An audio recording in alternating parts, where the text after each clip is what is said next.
A paz de Cristo, igreja. Deus abençoe vocês e suas famílias. Estamos iniciando o nosso terceiro workshop de teologia da Faculdade Vitória em Cristo. Você pode dar um aplauso para Jesus aí? Glória a Deus pela sua vida, por essa rica oportunidade que nós temos.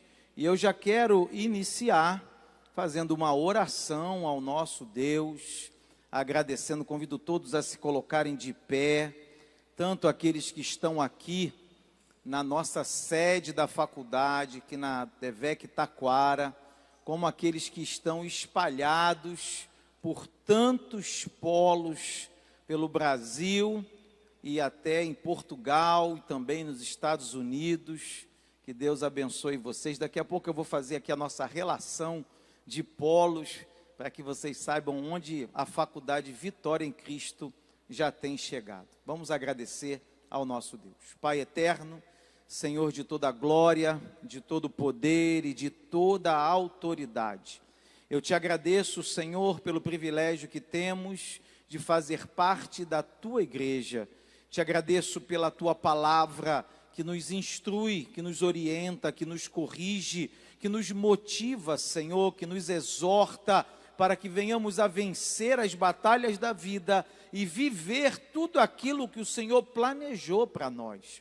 Eu te agradeço, Senhor, de maneira muito especial por esse dia, o dia em que nos reunimos, Senhor, os alunos da Faculdade Vitória em Cristo, os professores da Faculdade Vitória em Cristo, estamos reunidos, não apenas aqui neste local, mas em tantas localidades, Senhor, espalhadas pelo Brasil e em outros países. A Ti a honra, a glória, o poder, a autoridade, ao Senhor a nossa gratidão, porque sabemos que se isso acontece hoje, é porque assim o Senhor o fez, aleluia. Eu te agradeço, Senhor, porque sabemos das nossas fraquezas, das nossas falhas, das nossas limitações, mas o Senhor é um Deus que nos ajuda. O Senhor é o Deus que nos levanta quando estamos caídos. O Senhor é o Deus que nos dá força quando estamos entristecidos. É o Senhor quem realiza todas as coisas. Por isso a Ti, Senhor, glorificamos. Iniciamos esse trabalho, Senhor, consagrando-o ao Senhor. É para Ti, é para a Tua honra e para a Tua glória. E eu te peço, Senhor, abençoa os Teus filhos, professores e alunos da Faculdade Vitória em Cristo, alunos da graduação, alunos do seminário, alunos de tantos cursos disponibilizados hoje pela faculdade. Abençoa cada um, Senhor. Dá ânimo a cada um, ajuda nas lutas, nas batalhas, Senhor. Ó Deus, o Senhor é a nossa vitória. Ajuda-nos, ó Pai, precisamos da Tua ajuda. Espírito Santo de Deus, esclarece-nos, dá-nos entendimento, a nós que somos professores, para ensinar aos alunos, para aprender, para entender, a fim de que todos nós cumpramos o propósito que o Senhor tem para nós. Recebe a nossa adoração e nos abençoa no nome de Jesus. Amém. Você pode dar mais um aplauso para o Senhor. Aleluia. Glória a Deus. Antes de sentar, cumprimenta pelo menos 3 pessoas aí perto de você. Dá a paz do Senhor para ele. Diz para ele: Deus abençoe a sua vida. Deus abençoe a sua família. Deus seja com você todos os dias da sua vida e te dê a vitória no nome de Jesus. Amém. Irmão, aqui é vitória, tá? Toma posse da vitória, porque é a Assembleia de Deus Vitória em Cristo, é Faculdade Vitória em Cristo. Então aqui não tem perdedor não. Aqui não tem derrotado não, aqui só tem vitorioso no nome do Senhor Jesus, aleluia, glória a Deus. Eu peço aí os nossos amigos que estão acompanhando a nossa transmissão, os coordenadores de todos os polos e núcleos. Eu vou ler aqui para vocês bem rapidamente os nossos polos, tá? Os nossos polos que estão espalhados pelo Brasil. Ó, São Paulo, deixa eu ver aqui, ó, Rio de Janeiro, São Paulo, Distrito Federal. Ah, não, eu estou pulando aqui, ó, Rio de Janeiro, Polo Itaperuna, Polo Macaé, Polo Niterói, Polo Penha, Polo Na Posse, Polo Rio das Ostras, Polo São Gonçalo e Polo Taquara, que é a nossa sede. Dá um glória a Deus aí. Aleluia. Em São Paulo, Polo Alphaville, Polo Joinville. Joinville não é São Paulo, tá errado aqui, né? Polo Moca e Polo Sorocaba. Em Sorocaba nós não estamos transmitindo hoje, houve uma grande tempestade lá, a cidade ficou sem energia, então nós precisamos mudar um pouco o sistema. O pessoal de Sorocaba aí, Deus abençoe vocês e lhes dê a vitória. Polo Brasília, Polo Minas Gerais, BH também teve um probleminha, Paraíba, Polo Campina Grande, Polo Marabá, gente, olha aí que coisa linda. Aqui, Polo Curitiba, Polo Caruaru, Polo Imbiribeira, Polo Natal, Polo Joinville, aqui está certo, em Santa Catarina, Polo Lisboa, Polo Porto, Polo Flórida e Polo Massachusetts, nos Estados Unidos. Dá mais um aplauso para Jesus aí, minha gente. Glória a Deus. Nós temos também alguns núcleos, eu não vou lembrar todos de cabeça, que a gente tem uma diferença entre polo e núcleo. O polo é de graduação e o núcleo é do nosso seminário teológico. E temos também alguns núcleos transmitindo. Se eu não me engano, Pingo d'Água, não sei se Moreno também está transmitindo, não lembro todos de cabeça, não vou falar, porque são muitos núcleos para eu falar. Depois, no outro intervalo, eu posso até falar. Quem ainda não acessou a nossa programação, pega aí o seu celular, entra no novo site da faculdade. A faculdade está com um site novo, se chama faculdadevitoriaemcristo.edu.br, tá? A gente já tem o .org há muito tempo, mas estamos com um novo site. Ele ainda está numa fase de testes, é um site mais dinâmico. Acessa aí faculdadevitoriaemcristo.edu.br, vai na aba Eventos, e na aba Eventos você clica em Workshop de Teologia 2023, tá?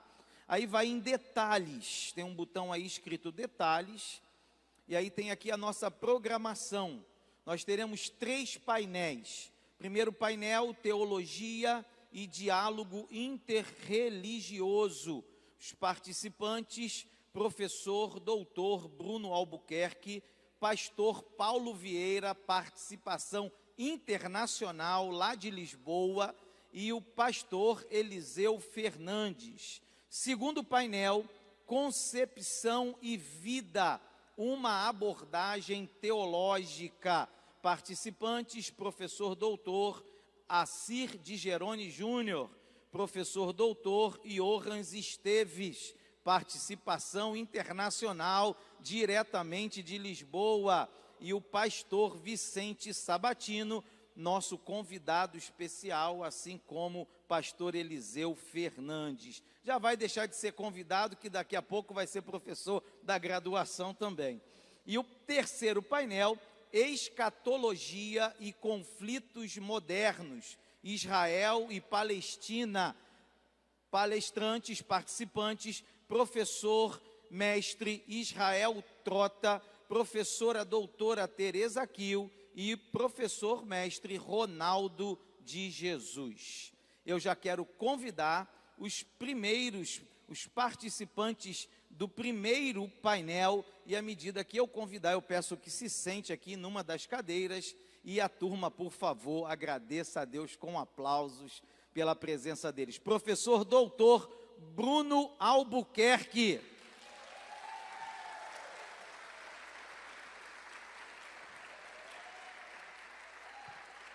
Seja bem-vindo. Pode sentar lá. Professor Eliseu Fernandes.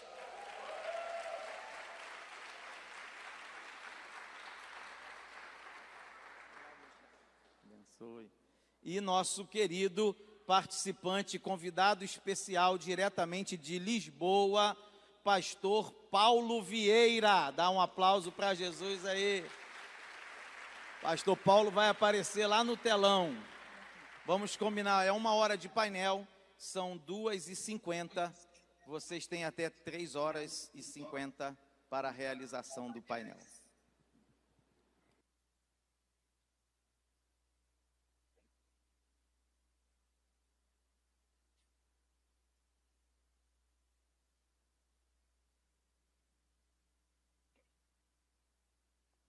Som. Alô. Boa tarde a todos, a paz do Senhor Jesus. É um prazer estar aqui com vocês nessa tarde. Nós vamos estar trabalhando aqui com esse primeiro painel, que é sobre teologia e diálogo interreligioso. Quero saudar aqui a nossa mesa do nosso painel, pastor Eliseu Fernandes, pastor Paulo Vieira, lá de Portugal. Que Deus possa abençoar os irmãos desde já. E esse é um tema extremamente importante para a vivência cristã, para a prática pastoral, para as questões que se referem à relação entre a igreja e a sociedade. E eu gostaria então de apresentar aqui um breve currículo dos professores que nos acompanham aqui no painel. Pastor Paulo Vieira, é pastor da DEVEC Portugal, casado com a pastora Mona Lisa, pai do Azaf e do Levi, graduado em teologia pela FAECAD, pós-graduado em teologia e literatura paulina, teologia pastoral e também missiologia cristã contemporânea, além de autor do livro Quem Define o Seu Valor. Quero passar a palavra ao pastor Paulo Vieira, lá de Portugal, para poder fazer as suas considerações iniciais, por poder saudar aqui o povo, aqui na Taquara, aqui no Brasil. Que Deus abençoe, pastor. Passo a palavra para o senhor. Considerações iniciais, por favor.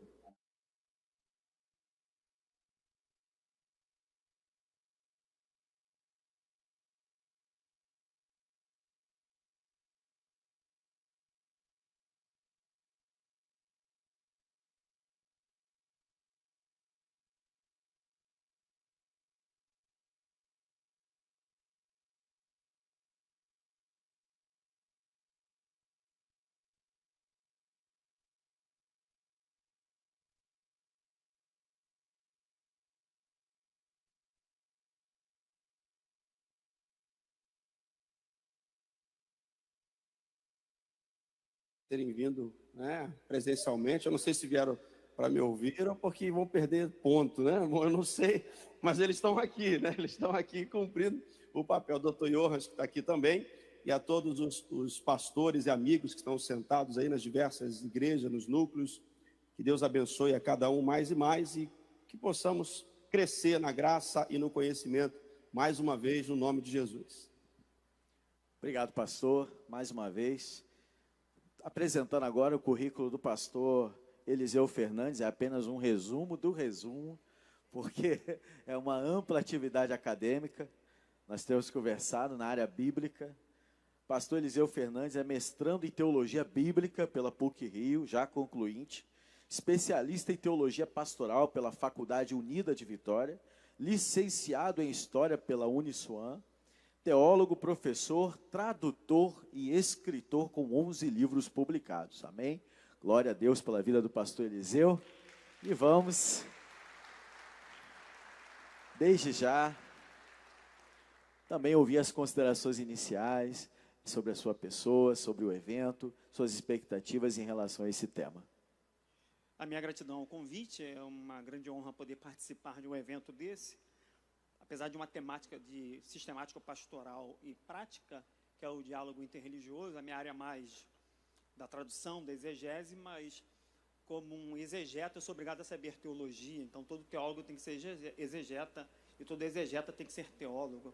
E uma coisa mais fascinante da fé é entender que essa fé se materializa em elementos que podem ser compreendidos. E por meio desses elementos, eu saio do mundo empírico para o mundo prático, onde eu posso ver a partir de um resultado de algo construído por uma sociedade, ou por uma religião, ou pelo cristianismo, a expressão material da fé. Então, falar da fé pelo diálogo interreligioso implica em observar o outro, como o outro expressa a sua ética e a sua fé a partir de um comportamento prático dentro daquilo que ele entende como teologia ou vida com Deus transcendental, etc. Amém, pastor Eliseu, muito obrigado pela sua consideração inicial. Eu vou ler aqui a sinopse do tema para vocês entenderem, né, para os ouvintes poderem se situar dentro dessa temática e já lançar um primeiro tópico aqui para ouvir os pastores, pastor Paulo e pastor Eliseu, poderem dar aqui alguns pareceres e algumas reflexões para a gente pensar juntos esse tema. Quando a gente fala em diálogo interreligioso, estamos pressupondo algumas diferenças entre igrejas e entre religiões. Quando falamos em diálogo ecumênico, se fala mais do diálogo entre igrejas, confissões cristãs, diferentes denominações cristãs, e quando a gente fala em diálogo interreligioso, aí sim, estamos falando dentro de um campo social, dentro de uma prática social, de um Estado laico, em que há liberdade religiosa e as diversidades vão aparecendo naturalmente dentro desse contexto. Então, a sinopse do tema diz o seguinte: o diálogo interreligioso é um dos temas mais complexos discutidos pelas teologias atuais, especialmente no contexto latino-americano. Nesse sentido, tem sido produzido um número cada vez maior de pesquisas e publicações que versam sobre teologia do diálogo interreligioso, teologia das religiões, ecumenismo, diversidade, pluralismo, entre outros temas. Esta mesa, este painel, tem por objetivo aprofundar reflexões teológicas sobre essa temática, considerando-se a seguinte questão. Eu já deixo para os pastores e para a plateia também aqui, os demais professores, poderem refletir. Como construir uma identidade cristã em um mundo apresentado como plural e numa esfera jurídica de Estado laico? O Brasil, como nós sabemos, é um Estado laico, não é um Estado teocrático. Graças a Deus por isso, senão nós seríamos até hoje católicos romanos como lá no período colonial. Graças a Deus que há essa possibilidade de exercermos a nossa fé com liberdade de culto, né? O Estado não tem prerrogativa para fechar a igreja, para proibir a manifestação de fé das pessoas. A religião hoje é considerada como algo de foro íntimo de cada pessoa, né? E diante disso, eu já queria trazer aqui um tópico para a gente começar a conversar sobre a fundamentação bíblica. Vamos começar pela palavra, vamos começar pela Bíblia. Existe fundamentação bíblica para o diálogo interreligioso? Como é que a gente pode perceber o diálogo ecumênico e interreligioso? E quando eu falo diálogo ecumênico, eu estou me referindo a diálogo entre igrejas. É uma confusão muito comum as pessoas confundirem a palavra ecumênico com interreligioso. Ecumênico se refere a igrejas, confissões cristãs diferentes, católica, ortodoxa, luterana, Assembleia de Deus, metodista, está tudo dentro do guarda-chuva cristianismo. E o interreligioso seria religiões diferentes, budismo, islamismo, cristianismo, enfim, a gente vai ter aí um leque de religiões diferentes no diálogo interreligioso. Então, quando eu me refiro ao diálogo interreligioso, estou falando também do diálogo ecumênico, inclui também o diálogo entre igrejas, ok? Então, eu queria ouvir do pastor Paulo, primeiramente, qual seria a fundamentação bíblica na sua visão, o que se entende a partir da Escritura a respeito do diálogo interreligioso para a nossa fé, para nós cristãos, para a igreja do mundo de hoje. Bom, mais uma vez a minha gratidão, e eu deixei de deixar um abraço aqui para o meu querido pastor Isaías. Obrigado, amigo, você é uma bênção de Deus. Quando nós falamos de diálogo, eu queria começar pela palavra diálogo, porque o diálogo existe, precisa existir. Quando fala-se ecumenismo e pegamos a história do movimento ecumênico, da proposta ecumênica, surge justamente nessa perspectiva de podermos falar em um mundo que não se podia falar e se posicionar. Então, talvez o início disso pode ter sido com uma boa intenção, mas no caminhar, no desenvolver do ecumenismo, no desenvolver, né, desse diálogo interreligioso, eu acho que as coisas começam a se perder. Como o professor aí, Eliseu, falou, já eu vou citar aqui uma questão prática, pastoral prática sobre esse assunto. Está retornando aqui, ó. Aí eu vou acabar. Tem que pedir para desligar alguma coisa aí no Brasil, aí, por favor. Está retornando e está confundindo. Mas quando nós falamos desse posicionamento prático, eu vou falar já. O diálogo precisa existir, né? Porque o cristianismo vive de um diálogo. Nós precisamos conversar, precisamos falar e precisamos pensar sobre o assunto. Um dos textos que trazem confusão, né, na mente de muitas pessoas é o texto primordial da nossa base, da nossa coluna, do nosso tema, do nosso pilar da DEVEC, João capítulo 17, versículo 21, obrigado, quando fala sobre unidade. E alguém interpreta esse texto dizendo que há unidade e precisa ter a unidade entre a igreja. E quando fala de igreja, querem tratar essa igreja com esse discurso ecumênico, dizendo que esse texto se refere a essa unidade. E eu já entro no tema que falei. Nós tivemos cá em Portugal uma situação como essa há poucos dias. Quem acompanhou, né, e quem acompanha esse movimento religioso cristão, estivemos com a presença do Papa em Portugal. E na presença do Papa em Portugal, alguns movimentos correram em torno disso. E um deles, que eu vou destacar, é o movimento carismático.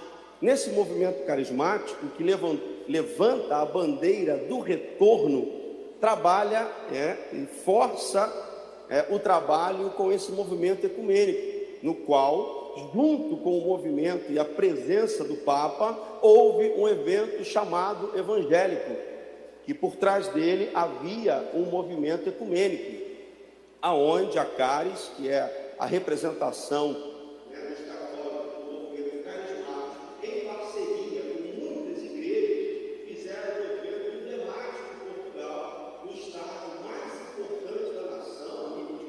pujança, não estou falando de clube de futebol também, estou falando de estádio, que é o estádio do Benfica, né, onde se reuniram alguns cantores evangélicos, e nesse evento haviam bispos, haviam cardeais, e houve a ministração do Papa em um telão, para a surpresa de muitos crentes, né, que ali foram achando que era um evento evangélico, mas não era.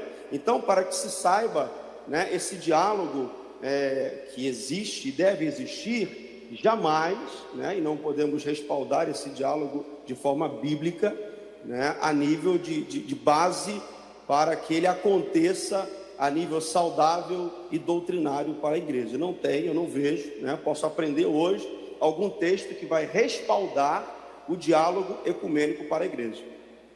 Obrigado, pastor Paulo. Eu queria passar agora a palavra ao pastor Eliseu em relação a essa mesma questão, né, se eu puder resumir brevemente, se há ou não, na sua visão, fundamentação bíblica que possa inspirar alguma forma de diálogo interreligioso ou ecumênico entre as igrejas. Bem, é necessário analisar um texto ou dois textos pelos quais podemos observar, se eu analisar os samaritanos como um tipo diferente de judaísmo. Então, a mulher samaritana e Jesus, João 4, pode demonstrar um diálogo ecumênico no sentido de expressarem a mesma fé de formas diferentes no mesmo Deus. Lembrando que os samaritanos, lá em 1 Reis 22, é um misto de gente e ficou segregado da comunidade de Judá, em Esdras e Neemias, por serem mistos e, em princípio, tiveram adoração mista de outros deuses para depois adorar o Deus dos judeus. E a mulher samaritana, então, vai falar com Jesus, Jesus conversa com ela. Então, é possível, a partir desse texto, ver um princípio, é claro, sem forçar o texto, mas ver um princípio de um diálogo ecumênico. Já em Atos 17, quando Paulo fala ao Deus desconhecido no Areópago, que era o tribunal religioso de Atenas, Isso implica dizer que Paulo faz um diálogo interreligioso, porque usa um ponto de apoio da cultura grega, que era um altar que não tinha uma imagem, e a partir daquele altar ele faz fazer a correlação entre o cristianismo, no caso ele é chamado de paroleiro, porque pregou Jesus e a ressurreição, já que dentro da filosofia da religião grega, a ressurreição não era impossível, mas se buscava a libertação do corpo para o mundo superurânico, o mundo das ideias, que é o mundo platônico. Então é possível ver isso, mas só pode acontecer a partir daquilo que o próprio texto de João 4 demonstra pela mulher. Porque Jesus vem conversar com a mulher e ela diz: sendo tu judeu, me pede água. Então ela era preconceituosa. Não existe diálogo interreligioso se houver preconceito. Jesus não foi preconceituoso com ela ao ponto de continuar a conversa e estender o diálogo ao ponto que ela pudesse reconceituar os seus conceitos, ao ponto de dizer, veja o que é profeta. E Jesus continua reconceituando para melhorar o ponto de vista dela, ao ponto dela chegar e dizer, não como afirmativa, não seria ele o Messias, já que ele se declara a ela, tendo uma vida um pouco, digamos, não seria uma vida comum, é uma pessoa segregada socialmente, porque buscar água meio-dia não era comum, porque poço era o lugar de cânticos de casamento, como ocorre nas narrativas bíblicas. Então, quando ela quer buscar água, no momento não tem ninguém, porque ela não quer conversar com ninguém. Então, é uma mulher segregada, e ela vai à cidade não afirmando o que era, mas com uma pergunta, como estratégia, porque ninguém ia acreditar que ela conversaria com o Messias. Então, o diálogo interreligioso se dá na prática quando não há um preconceito em ver o outro pela simplicidade da humanidade e não pela profissão de fé que ele tem. Muito bem. Nós podemos notar, então, que é um tema que suscita pontos de vista muito diferentes, tanto pela questão da fundamentação bíblica, quanto pela questão da prática. Nós ouvimos o relato do pastor Paulo, que é um relato prático da questão de um evento, né? E que causou um certo constrangimento a um grupo de evangélicos, pelo que eu entendi do relato do pastor, e que tornou esse diálogo um tanto complicado naquele contexto. Mas em outros contextos, e principalmente do ponto de vista social, principalmente do ponto de vista da ação social da igreja, não entrando em questões dogmáticas ou doutrinárias, das diferenças doutrinárias entre igrejas e religiões, mas com foco na ação social e na própria evangelização da igreja, né? A igreja, no seu processo evangelizador e missionário, como foi citado aqui em Atos, Paulo lá no Areópago, que é um clássico exemplo dessa evangelização através do diálogo com a diferença. Porque, convenhamos, não há como a evangelização progredir, não há como a missão progredir sem esse mínimo de abertura à diferença. E hoje em dia, como a gente já sabe, né, as ações, elas sempre vão falar mais alto do que as palavras isoladas, né, do que os discursos. Existe uma inflação de discurso, mas o mundo aí fora quer olhar para o nosso testemunho, como já bem foi colocado aqui, né? O nosso testemunho semelhante ao testemunho de Jesus, e as pessoas lá fora querem ver Jesus através de nós. Pastor Paulo, quer acrescentar mais uma coisa? Quero acrescentar, porque acho que esse é o ponto, por isso eu reforcei a palavra diálogo. O evangelho não cresce sem diálogo. Jesus dialogou com uma samaritana, Paulo dialogou ali com o povo em Atenas, ok? O diálogo dos dois, nas duas situações, foram um diálogo de evangelização e conversão, mudança de pensamento. Paulo não concordava com eles, como Jesus não concordou com ela. Foi um posicionamento contrário, ok? À demonstração de fé que ambos tinham. Por isso a minha posição, né, permanece firme. Estava guardando os textos e acho que os textos citados não podem respaldar ecumenismo e nem o diálogo interreligioso no que tange fé, doutrina, né, bases doutrinárias para a igreja. Lembrando que no caso de Jesus, ou o caso que foi citado, na verdade, dos samaritanos, não estamos falando de igreja, né? O ponto entre os samaritanos e judeus não tem nada a ver com o cristianismo, com a igreja, ok? Era o diálogo entre eles, entraria no caso do diálogo interreligioso, não no diálogo ecumênico. Só aqui um adendo. Amém, obrigado, pastor. E vocês aqui que estão ouvindo, pessoal, e você que está aí no polo, no núcleo, envie suas perguntas, tá bom? Envie suas questões, que daqui a pouquinho, no término desse painel, nos minutos finais, a gente vai abrir para as questões, tá? Para vocês poderem aí ter uma linha de diálogo também com os palestrantes, tá? Eu estou aqui como mediador desse debate, né?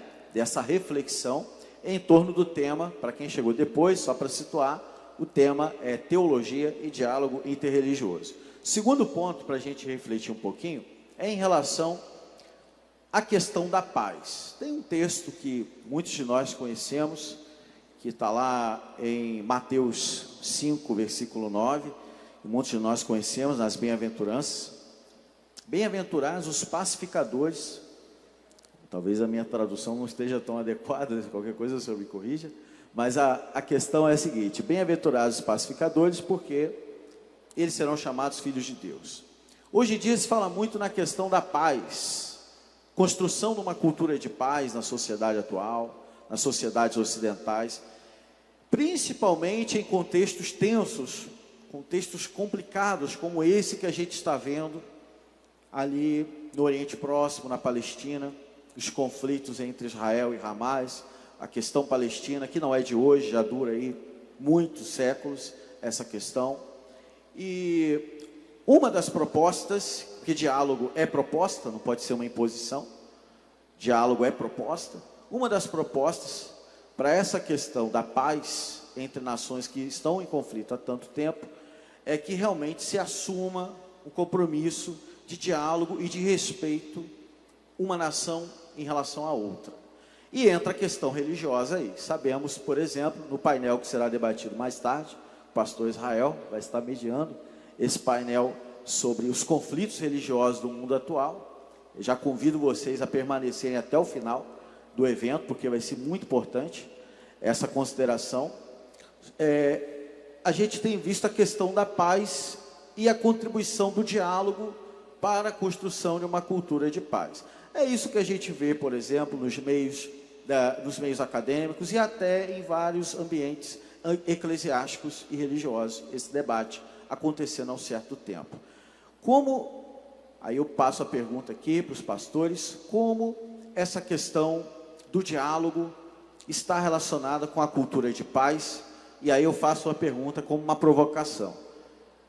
Uma cultura de paz no mundo de hoje é um sonho muito distante? É um sonho distante? Passar a palavra para o pastor Paulo, depois o pastor Eliseu, e depois a gente faz a réplica para ambos, tá bom? Acho que sim, acho um sonho distante, porque nós temos religiões que encaram que no seu bojo doutrinário e evangelístico não compreende, né, alguém de outra fé, senão o extermínio dela, né? Eu acho que vai ser debatido isso nas próximas plenárias aí. Então não é um sonho distante, é algo muito difícil de alcançar. Eu vou deixar aqui, não para o cristianismo, tá bem? Essa não é a temática do cristianismo, né? Porque nós cremos que aquele que crê será salvo e quem não crê será condenado. Não precisamos eliminar essa pessoa da terra porque ela não recebeu Cristo. Ao contrário, nós sabemos que é lamentável aqueles que não reconhecem Jesus, seu destino já está definido, e isso não será, o julgamento não é feito por nós, nosso papel é evangelístico. Mas não estamos falando só do cristianismo, né? Nós, a paz de forma geral, dependemos de outras religiões que no seu bojo doutrinário cabe a eliminação de alguém que seja profano a sua fé. Porém, eu quero deixar aqui o texto de Mateus, capítulo 10, versículos 32 a seguir, quando Jesus vem dizendo: não cuideis de que vim trazer paz à terra, né? Não vim trazer paz, mas espada, porque eu vim pôr em dissensão o homem contra seu pai, filha contra a mãe, nora contra a sogra, e assim os inimigos do homem serão seus próprios familiares. Quem ama o pai e a mãe mais do que a mim, eu vou repetir aqui só para uma reflexão, e já passo a palavra. Quem ama o pai ou a mãe mais do que a mim, não é digno de mim. Até que ponto esse amor pode ser subjugado a algum tipo de abrir mão, ou algum tipo de diálogo, né? Quem ama o pai ou a mãe mais do que a mim não é digno de mim. Quem ama o filho, a filha mais do que a mim não é digno de mim. Quem não toma sua cruz, não segue após mim, não é digno de mim. Quem achar a vida, perdê-la-á. Quem perder a sua vida por amor de mim, achá-la-á. Quem recebe a mim me recebe. E quem me recebe a mim, recebe aquele que me enviou. Apenas como uma reflexão a respeito daquilo que o cristianismo, a fé em Jesus acaba provocando, né? E aí eu vou de novo falar na teologia prática, né? Poderia perguntar aqui em Lisboa, poderia perguntar em qualquer núcleo quais são os problemas que alguns para a glória de Deus, não tive esse enfrentamento. Nasci no lar cristão, né? Meu avô foi desde a Assembleia de Deus da Penha, minha família toda na mesma igreja, então não tive esse conflito. Mas para quem entregou a vida a Cristo, pode expressar o seu conflito na defesa da sua fé, né? E é justamente sobre isso aqui que o texto fala. Não é algo fácil. Se a pergunta é um sonho distante, eu digo que sim. Amém. Pastor Eliseu, pode falar também. Eu entendo a fala do pastor Paulo, tem uma preocupação pastoral. E claro que aqui nós não iremos levar o diálogo a um relativismo, não é isso? Diálogo interreligioso não é relativismo. Eu entendi a preocupação dele na fala dele, percebi perfeitamente. Mas como é um simpósio acadêmico, nós temos que expor o que na academia, na ciência da religião, o que tem em comum com a teologia, que é a área 44, é o que a gente vai chamar de agnosticismo metódico. Eu não quero saber se é certo ou errado, eu quero entender aquilo para poder ou fazer apologética, que é no caso das citações que ele utilizou, da conversão, ou entender por entender. Vou dar um exemplo dentro de diálogo interreligioso de 1270, chamado Raimundo Lúlio, ele vai escrever um livro que é intitulado O Pagão, né, o Gentil e os Três Sábios. O pagão, o gentil era um bárbaro, e os três sábios eram as três religiões que viviam na Península Ibérica, precisamente em Salamanca, que é o rei de Portugal, o rei das três religiões, cristianismo, islamismo e judaísmo, que conviviam. E no final da narrativa do livro, quando cada um expõe o seu ponto de vista, o gentil vai dizer: obrigado por me ensinarem o perfeito caminho. Vocês querem saber qual é a decisão que eu tomei, qual religião eu vou seguir? Ninguém quer saber qual a sua decisão, porque é pessoal. Então o livro termina aberto, não dizendo qual a religião que o gentil ia esposar. Mas a questão do diálogo interreligioso para a construção de uma sociedade de paz, não no sentido utópico, se dá pela tolerância. Porque se eu cair no fundamentalismo, eu vou virar homem-bomba, ou um cristão homem-bomba. Se você não é pentecostal, você não é crente. Então, o perigo, entendeu, pastor Paulo? O perigo é os extremos. Ou eu vou cair no fundamentalismo, ou eu vou cair no relativismo. Então, não é nenhuma coisa nem outra. É tolerar a possibilidade, como também se busca tolerância para si. Então, o que acontece? Dos conflitos no Oriente, existe a tolerância dos cristãos em relação aos muçulmanos, mas em grupos muçulmanos não há a tolerância dos cristãos.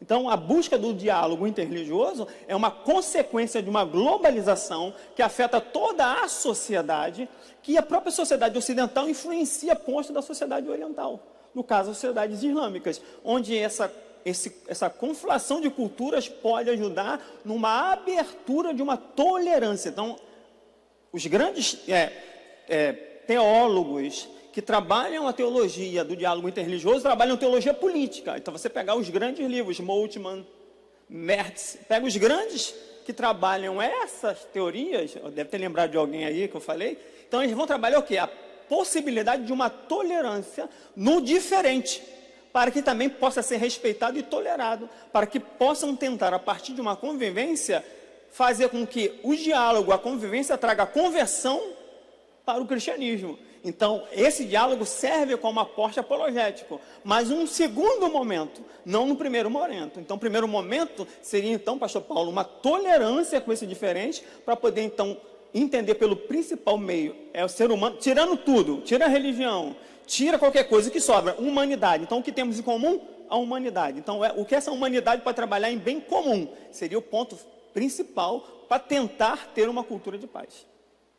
A questão do bem comum, isso é fundamental, né? Nós vivemos nesse mesmo pequenino planeta, nessa mesma sociedade, e enquanto Jesus não voltar, a gente vai precisar ser sal e luz.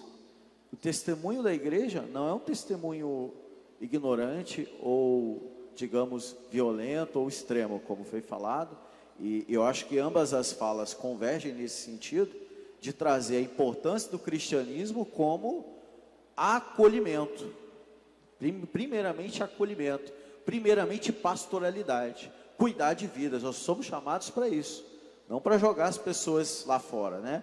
Não para expulsar ninguém do nosso meio, mas nós somos chamados para quê? Para trazer para o nosso meio. E sem essa abertura, realmente fica muito complicado. Sem o respeito e, como foi falado aqui também, a tolerância. Na base da tolerância ainda vamos além, né? Vamos ao respeito mesmo, a respeitar o outro na sua diferença, respeitar o outro na sua capacidade, no seu direito de ser diferente. A famosa frase que é atribuída a Voltaire, aquele famoso lá do filósofo lá do século XVIII, que inclusive não foi ele que disse, dizer que foi uma mulher que disse essa frase inicialmente, né? Aí Luma, as mulheres, cadê a Luma? Não está aí, né? As mulheres, como seu protagonismo na filosofia, ela dizia o seguinte, você pode discordar de mim, eu posso discordar de você. Estou parafraseando aqui, né? Podemos discordar em várias coisas, mas eu vou defender o seu direito de dizê-lo, né? Isso é uma sociedade democrática, uma sociedade plural, uma sociedade onde as pessoas têm o seu direito de ser quem são. E é claro, do ponto de vista da fé, cada um vai prestar contas diante de Deus. É isso que precisamos assumir. É esse compromisso com o Evangelho que a gente precisa assumir, né? Não sentar numa cadeira de juiz, né, e julgar, esse está salvo, esse não está. Esse vai para o céu, esse vai para o inferno. Isso cabe exclusivamente a Deus. Mas cabe à igreja o quê? Anunciar o Evangelho através do testemunho, do acolhimento, da prática do amor ao próximo, no respeito ao outro. E quem convence, eu gosto muito desse texto, que diz que quem convence o homem do pecado, da justiça, do juízo de Deus, é o Espírito. Nós não convencemos ninguém com a nossa retórica, com a nossa apologética, com o nosso conhecimento teológico, filosófico, científico, seja o que for. Quem convence a pessoa a tomar uma atitude de mudança real em sua vida é o Espírito Santo. A igreja precisa sempre depender do Espírito Santo em tudo que ela faz. Pastor Paulo, com a réplica ainda desse tema da paz, pode seguir na sua reflexão, por favor? Sim. Quando a gente acompanha a história do cristianismo, né, e eu vou falar agora especificamente do cristianismo, eu acredito que nós estamos vivendo um cristianismo tolerante, tá? Vocês são doutores, vão saber melhor do que eu as fases do cristianismo, né? Foi citado Portugal, e o que ele acabou de citar aí é uma realidade. É só visitar aqui o Palácio Pena, você vai ver exatamente essa comunicação aí interreligiosa. Porém, né, quando a gente fala de diálogo ecumênico interreligioso, e é bom a gente deixar isso claro, eu não estou tomando uma posição radical como que não exista o diálogo, ok? Eu estou definindo aonde esse diálogo pode acontecer. Questões sociais, questões políticas, saúde pública, ambiental, humanitário, enfim, ecológico, esportivo, né? Podemos debater isso com toda... Oh, meu Deus, saiu do ar. Então, gente, essa questão, como o pastor estava colocando, essa questão dos extremos, né? O cristianismo ele não pode ser extremo, não pode ser extremista, não pode cair nesse discurso do nós ou eles, né? Desse discurso polarizado.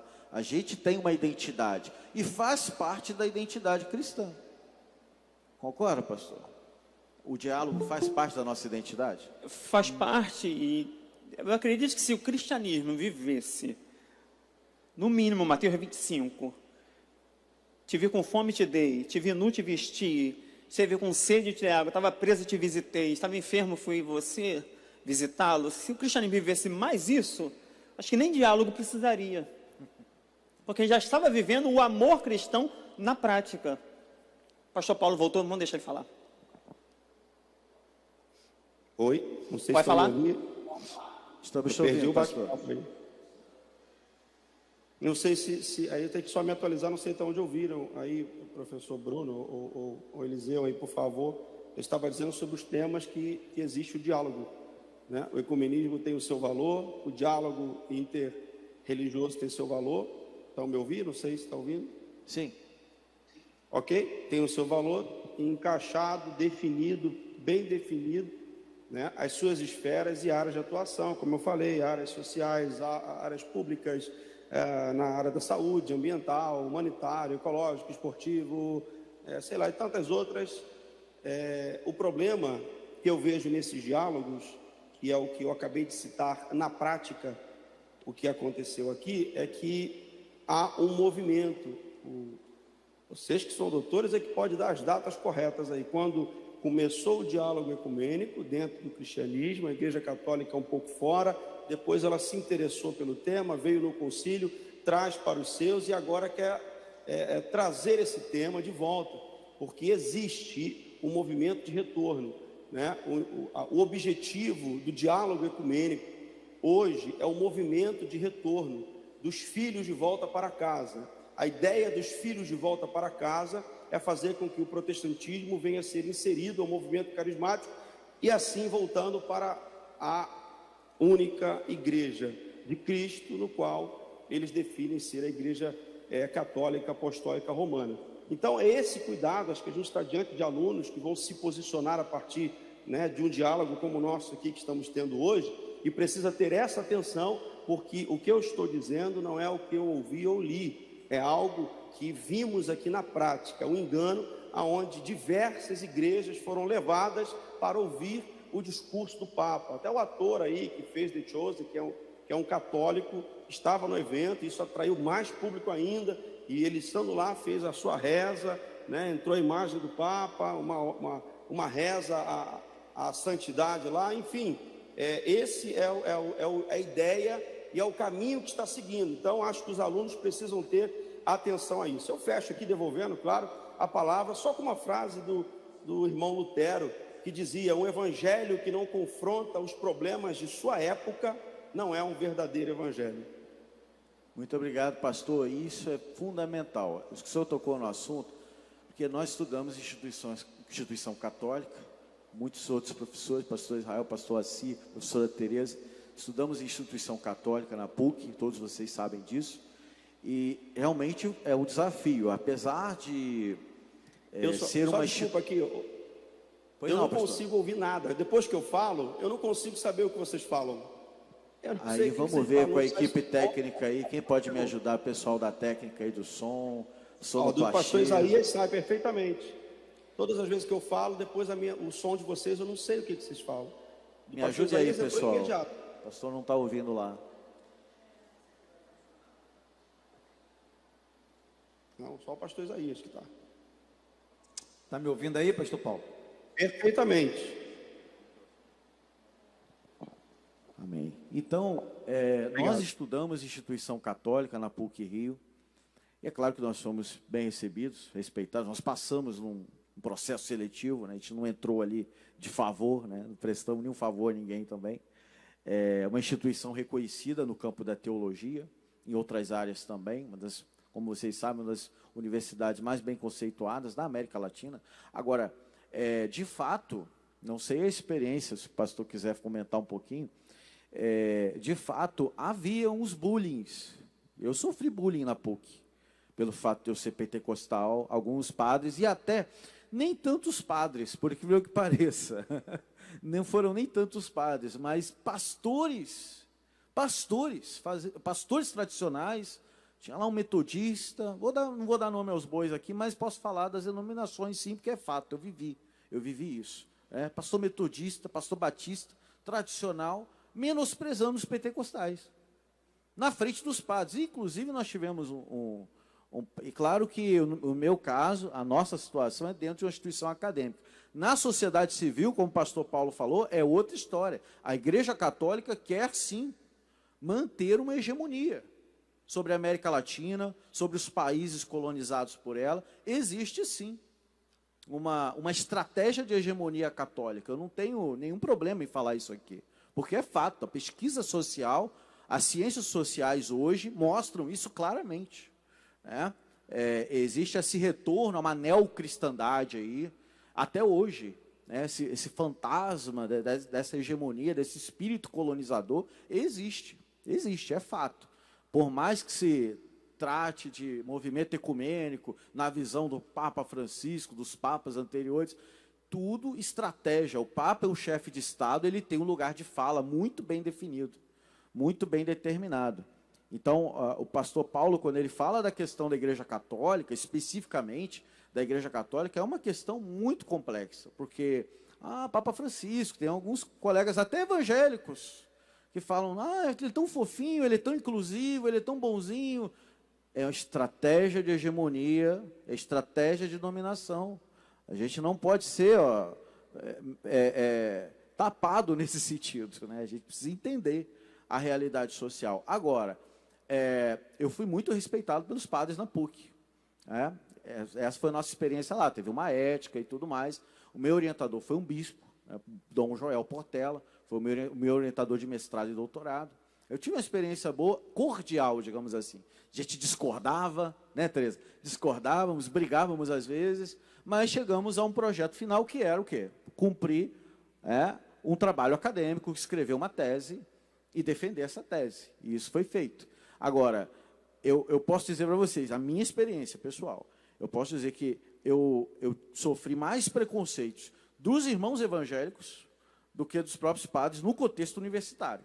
No contexto universitário, tem toda uma ética ali. Mas quando a gente leva para um contexto mais amplo, é claro que a questão é muito mais complexa, porque envolve discursos que envolvem poder, discursos de poder e tentativas de manter a sua hegemonia, especialmente aqui no cenário brasileiro e latino-americano. Isso é fato. Agora, esse é o meu ponto de vista. Pastor Eliseu, se quiser discordar, se quiser complementar. A experiência é uma realidade. De fato, eu não tive grandes problemas no cenário acadêmico com os padres. Eu tive mais com batistas. Fui massacrado por ser pentecostal. Desculpa, gente.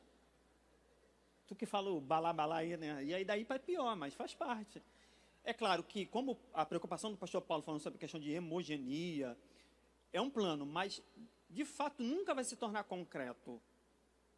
Nunca vai abarcar todos os outros pontos do cristianismo. Quer coisa mais plural que o judaísmo? Quer coisa mais plural que o cristianismo primitivo? Cristianismo petrino, cristianismo paulino, cristianismo joanino. Então, a beleza da oração sacerdotal de Jesus, no sentido protestante, que daqui a pouco eu vou apanhar, vão falar que eu sou a favor liberal de tudo, né? Mas não é isso, estou expondo de forma acadêmica, friamente. E eu, quando fiz essa tradução, João 17, eu optei por traduzir para que sejam... Repete, por favor. Eu traduzi para que sejam unidade, já que lá não é numeral. Então, a unidade não significa uniformidade. Então, a manifestação de fé protestante, ou seja, luterana, batista, pentecostal, neopentecostal, tem manifestações litúrgicas de fé diferentes. Então, a beleza do cristianismo estaria nessa manifestação diferente, né, de produzir um material prático de vida a partir da liturgia, dos escritos, que demonstre a fé dessa forma de ver. Agora, esse retorno, esse controle, pode ser uma estratégia? Sim, mas seria impossível isso acontecer de novo. Desde o racha com a Igreja Ortodoxa grega, que você tem a divisão. A grande questão de pensar em ser cristão na Europa Ocidental, já que o pastor Paulo está na Europa, era ser cristão, até certo momento era ser católico romano. Depois, ser cristão era ser cristão católico romano ou ortodoxo grego. Depois, ser cristão era ser cristão católico romano, ortodoxo grego ou protestante. Só que dentro do mundo protestante, ser luterano, ser calvinista, aí você vai desmembrando isso. Então, como o foco é diálogo interreligioso, não é o foco, não é o tema, não apenas ecumenismo, e a gente está indo para o ecumenismo, então a gente tem que voltar para o tema, diálogo interreligioso, que busca mais compreender o outro do que propriamente a questão do cristianismo, como o batista ou como o calvinista professa. Porque, afinal de contas, só para passar o microfone, não importa quem seja na face da terra, o ímpio consegue produzir coisas boas, sim ou não? Uma pintura, uma máquina, medicina, etc. Sendo ímpio, sendo ateu. Então, sobre toda a humanidade existe a graça preveniente. Todos têm essa graça, e essa graça capacita o homem a receber, por meio do Espírito Santo, a fé. Então, como é que a fé é produzida no meu interior? Porque todo mundo tem a graça preveniente. E pode, por meio do Espírito, produzir a fé. Então, essa é a grande questão. Então, é possível? Vai voltar a ser tudo uma igreja católica romana? Não vai. Porque você tem longos anos que já se passaram.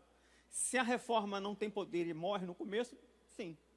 Porque, afinal de contas, Lutero não queria romper. A terceira reforma que é um grande rompimento, dos puritanos. A reforma de Calvino é um grande rompimento. Mas Lutero não, pode ver que é muita semelhança na liturgia, na eclesiologia, etc. Muito bem. E a questão do diálogo interreligioso, só para pontuar, pastor, é que há uma dificuldade, a gente está mostrando esses exemplos entre nós cristãos, porque há uma dificuldade entre nós mesmos. Então, como que a gente pode avançar em qualquer sentido de diálogo entre religiões diferentes da nossa, se entre nós mesmos a gente não se entende? Porque a diversidade, ela sempre existiu, desde o início do cristianismo, nós sabemos disso. A pluralidade ali das tradições apostólicas, que constituíram os primeiros séculos do cristianismo, que levaram a todos aqueles debates intermináveis lá nos concílios ecumênicos, a gente sabe dessa questão, mas hoje em dia, falando dos termos atuais, a gente tem só no pentecostalismo, falando de pentecostalismo agora, não dá nem para mapear mais isso, porque são muitas denominações, fragmentações de denominações, a gente já não tem mais como mapear mais, nem do ponto de vista do IBGE, e o censo, não tem mais como. O IBGE ele só pega aquelas mais numerosas, digamos assim, e coloca um grande guarda-chuva lá chamado outros. Outros. Os outros, quer dizer, não tem nome, são outros. Essa nomenclatura é horrorosa, mas que ela coloca uma infinidade de denominações que não conseguem mapear dentro desse guarda-chuva outros. Mas aí a grande questão que eu coloco para os pastores, para a gente caminhar aqui para o encerramento desse primeiro painel e as questões que estão chegando aqui para nós. Em relação a lideranças eclesiásticas, em relação a pastores, os senhores são pastores, há muitos outros pastores aqui na igreja e assistindo nos polos e núcleos. Então, em relação aos pastores, às lideranças eclesiásticas, as pessoas que estão diretamente voltadas com o trabalho pastoral, com a dimensão pastoral mesmo, qual seria uma proposta no sentido do diálogo tanto ecumênico, quando eu falo interreligioso, eu estou incluindo o ecumênico também, tá? Porque essa questão, por exemplo, quantas igrejas existem num bairro de uma cidade? E quantos trabalhos são feitos em conjunto entre as igrejas? Eu morei numa rua, só para exemplificar, eu morei numa rua lá no interiorzão de Nova Iguaçu, no bairro Santa Rita, Nova Iguaçu, eu morei numa rua que tinha 10 igrejas, excluindo a católica, eu estou falando só das igrejas evangélicas, tinha 10 iluminações diferentes, e era uma concorrência, na mesma rua, uma concorrência, uma botava o som mais alto do que a outra, para abafar o horário do culto da outra, e faziam questão de fazer cultos ao mesmo tempo, nem sequer revezavam os horários, para que uma concorrência, era literalmente uma concorrência mercadológica, na mesma rua. Quantos trabalhos em conjunto social? Trabalhos sociais em conjunto? Nenhum, eu nunca vi. Eu morei 4 anos nessa mesma rua e nunca vi nenhum trabalho social em conjunto. 2 ou 3 igrejas sequer. Era tudo muito isolado. Desde então, isso lá pelos idos de 2011, eu comecei a prestar atenção e pensar, Como é que a gente consegue falar de diálogo interreligioso se não conseguimos dialogar nem entre nós mesmos? E quando falamos em diálogo, não é que uma igreja tem que ser igual à outra, não. Cada um pode ter sua própria identidade, seu próprio perfil, seus costumes, sua liturgia. Isso é saudável, como foi falado. Estamos celebrando o mesmo Cristo. O mesmo Cristo, a mesma palavra. Todos estão, a princípio, no mesmo princípio protestante. Somente Escritura. Agora, pastoralmente falando, passar a palavra ao pastor Paulo, pastoralmente falando, do ponto de vista pastoral, qual deve ser a postura do líder eclesiástico, do líder na sua igreja, com a sua atividade pastoral, em relação a esse tema? Como se posicionar, resumidamente, em breves palavras, como se posicionar diante do desafio do diálogo com as diferentes igrejas e religiões na sociedade? Ok. Então, vamos voltar aqui só então, estamos ainda no tema ecumenismo e interreligioso. Quando falamos de ecumenismo, estamos falando das igrejas cristãs, interreligioso de todas as religiões. Então, é algo mais interno e algo mais externo. O que o doutor falou é uma realidade, né? Isso é teologia prática, né? As igrejas, por vezes, entram acho que a palavra horrorosa, para expressar, mas é essa que deve ser usada, né? Uma concorrência, né? Como se fossem lojas oferecendo seus produtos. Mas, então, para a gente chegar e aí que está a questão mais crítica, por isso eu tentei pincelar isso, né? Como é que, se nós não estamos conseguindo esse diálogo dentro, como é que nós vamos abrir esse diálogo para fora? Ok? É um perigo pastores que ainda não estão conseguindo dialogar dentro as suas diferenças, querer dialogar fora com outras religiões. Então, acho que os temas é muito mais fácil quando se percebe a temática da necessidade. Acho que todo pastor e a igreja, ela é inserida dentro de um contexto social e ela é feita para fora e não para dentro, no sentido evangelístico, no sentido de expansão. Então, a igreja ela precisa comunicar com os de fora. E essa comunicação com os de fora, e aí entra tudo, vai entrar, né, o diálogo com outras denominações cristãs, vai entrar com o diálogo entre outras religiões, para que possa fazer a diferença na sociedade. Em vez de manter um discurso, né, de proselitismo, onde é uma proposta de convencimento, né, da sua oratória, né, mas um verdadeiro evangelismo. A proposta do evangelismo é a fala integral, é onde eu consigo transmitir para o outro a minha fé naquilo que digo, naquilo que sou e naquilo que faço. Isso é o evangelismo. Então, é a partir desse diálogo verdadeiramente evangelístico que eu vou conseguir comunicar a minha fé para, enfim, outras pessoas que não recebem o cristianismo, outras denominações, outras religiões. Eu acho importante, então eu fecho aqui, que o pastor que está à frente da sua comunidade, da sua igreja, independente de ser protestante ou não, ele consiga olhar para o lado, ao redor da sua comunidade, ver a sua necessidade. E talvez o maior braço evangelístico de comunicação seja atender uma demanda social da comunidade. O que ele pode fazer se unindo com outras denominações e até outras religiões para resolver essa temática. Não sei se me fiz entender. Muito bem, pastor. Entendemos sim. Muito obrigado. Passar a palavra ao pastor Eliseu.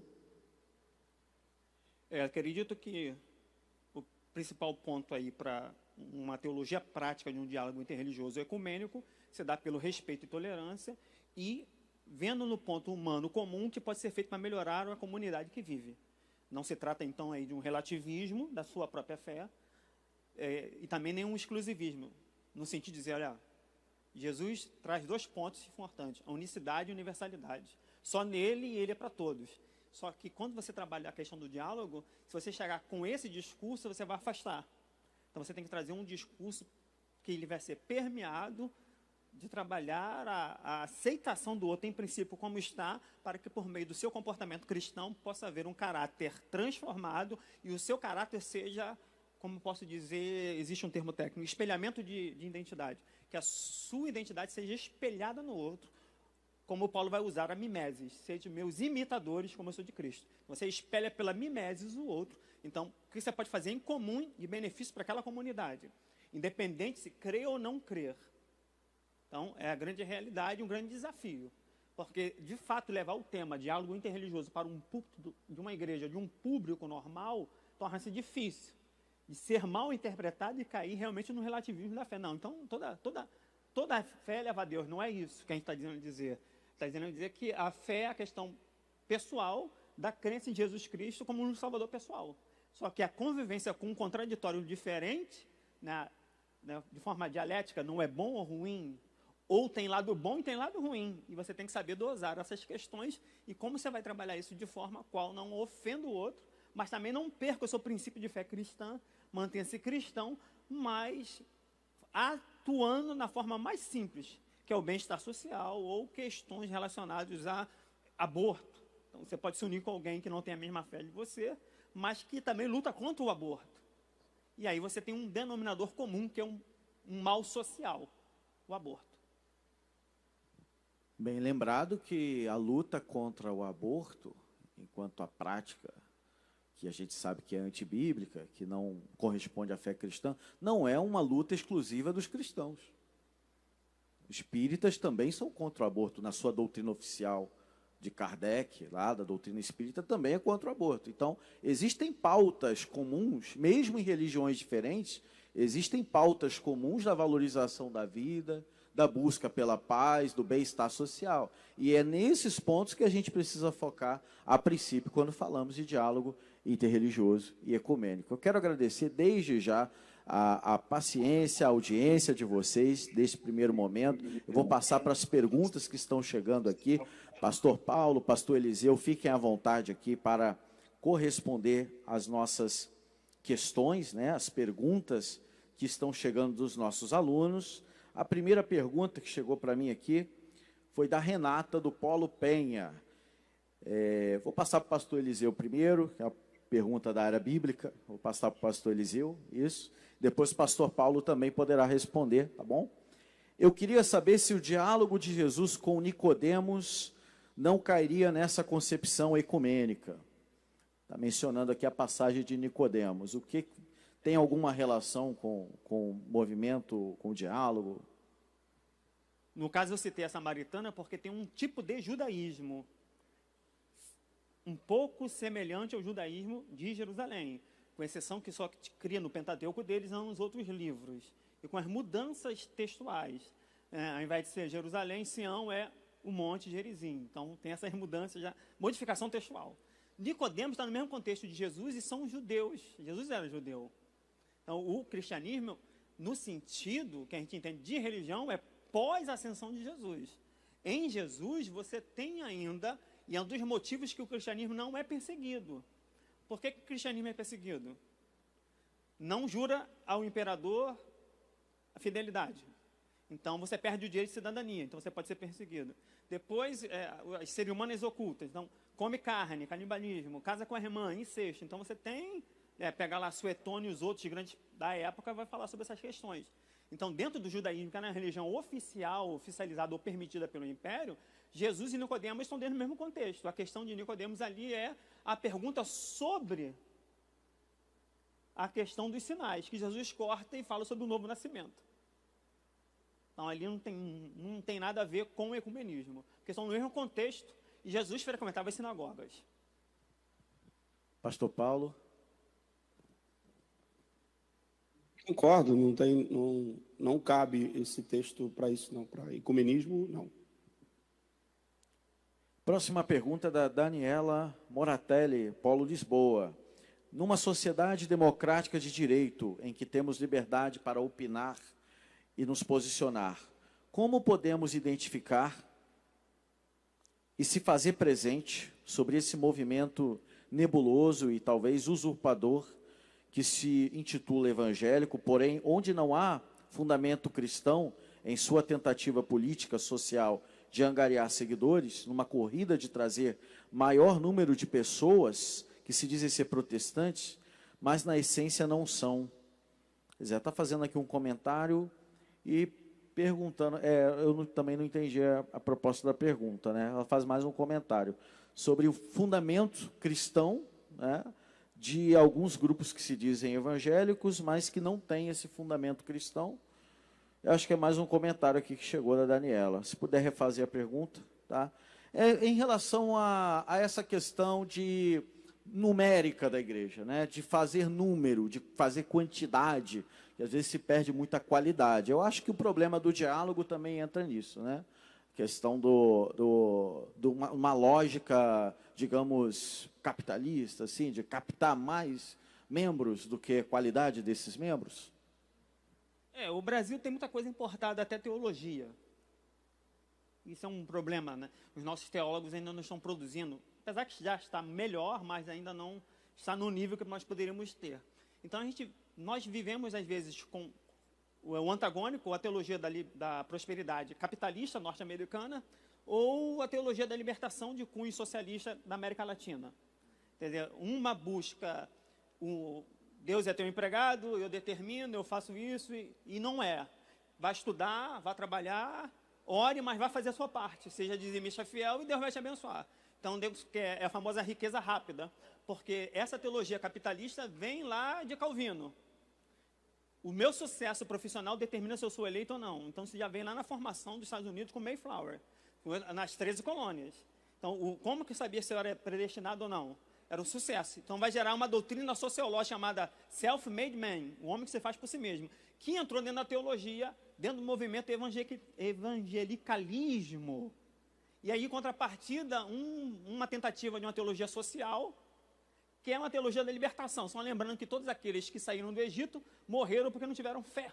Então, não adianta pregar uma teologia de libertação se não tiver fé, porque você vai morrer no deserto. Então, você tem os antagônicos. Qual a melhor coisa? É o equilíbrio. Eu sou a favor, sempre tive uma teologia equilibrada.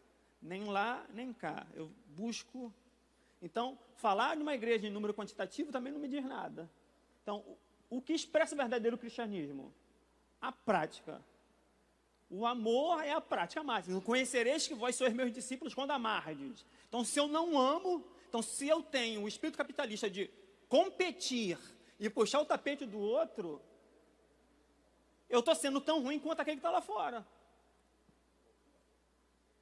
Então, é a grande questão. Então, se um corpo tem a multifacetada característica, então o correto seria a colaboração entre as partes em favor do todo, e não a briga por partes, como a gente vê, mas é uma questão clara e pastoral atual. Só encerrando com o pastor Paulo, por favor, e aí já faz sua consideração final, pastor, por favor, que já estaremos encerrando aqui esse painel. Eu passar a palavra ao pastor Isaías.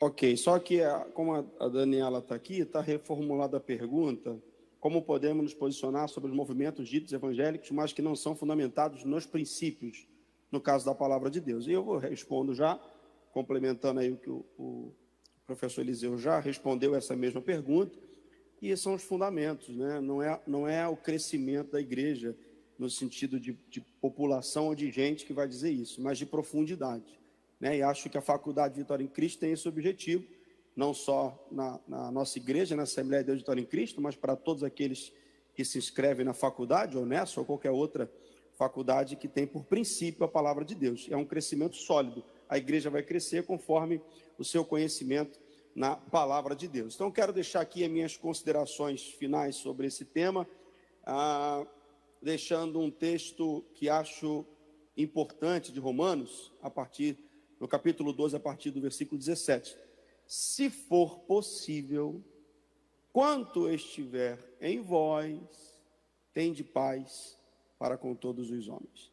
Isso fala de diálogo, né? Isso fala de conversa, isso fala de posicionamento.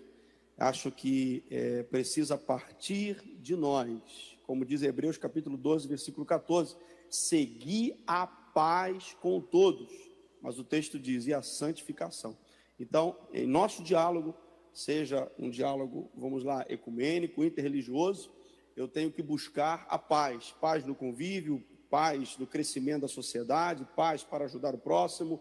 Preciso avançar no diálogo, né? Como parâmetro, paz na sociedade.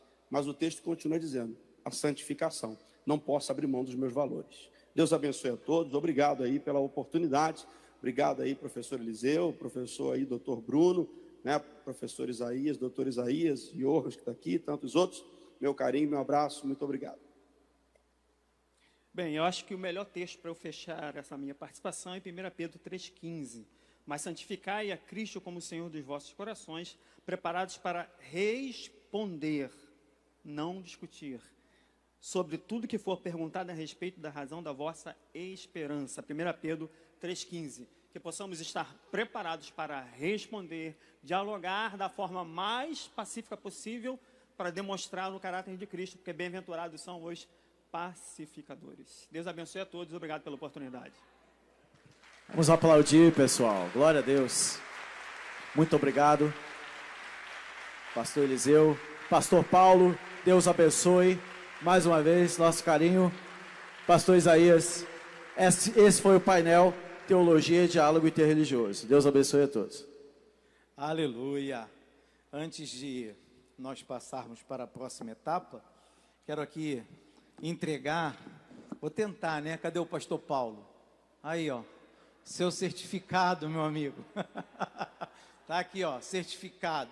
A Faculdade Vitória em Cristo certifica que pastor Paulo Vieira participou da 3ª edição do workshop de teologia FVC, realizado no dia 4 de novembro de 23, como professor na palestra Teologia e Diálogo Interreligioso.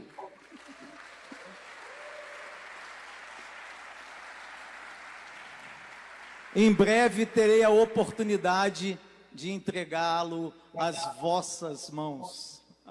Assim seja.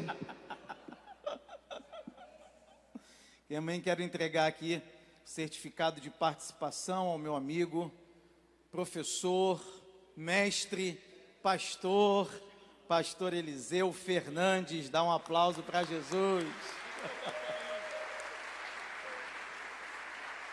Professor gosta de livro, né? Olha aí, ó, para você ler mais um pouquinho. A Tereza que não gosta. Meu Deus, é forte, olha aí. É forte demais. Meu Deus. Palavra de Deus na perspectiva da análise retórica bíblica semítica. Só o título do livro, irmão. Só o título do livro você já é uma aula. Também quero passar aqui as mãos do meu amigo, professor, pastor, doutor Bruno Albuquerque, seu certificado.